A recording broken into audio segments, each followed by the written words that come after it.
রাসূল মিম্বারে উঠেছেন, ধাপে উঠার পরে জিবরাইল আলাইহিস সালাতু ওয়াস সালাম বদদুয়া দিয়েছেন, রাসূল আমিন বলেছেন।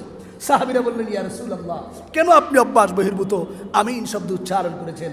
আল্লাহ রাসূল বলেছেন, তিনটা দোয়া করেছে জিবরাইল, তিনটা দোয়াকে, বদদুয়া এবং দোয়াকে আমি আমিন বলেছি। একটি দোয়া, একটি বদদুয়া জিবরাইল করেছে, কোনো ব্যক্তি যদি তার মা বাবাকে পেয়েছে, এই মা বাবার দ্বারা জান্নাতকে কিনতে পারেনি, জান্নাতকে দুনিয়াতে সে স্থল বানাতে পারেনি, সে বঞ্চিত হয়ে যাক। বাউদা মান আদরাকা আবাওয়াই ওয়ালাম ইউদখিলাহুল জান্নাহ, যে নিজের মা বাবা পাওয়ার পরও জান্নাতে যাওয়ার মতো সম্বল পেয়েছে কিন্তু জান্নাতে যেতে পারেনি, সার্টিফিকেট কামাতে পারেনি, রাসূল বলেছেন সে বঞ্চিত হয়ে যাক।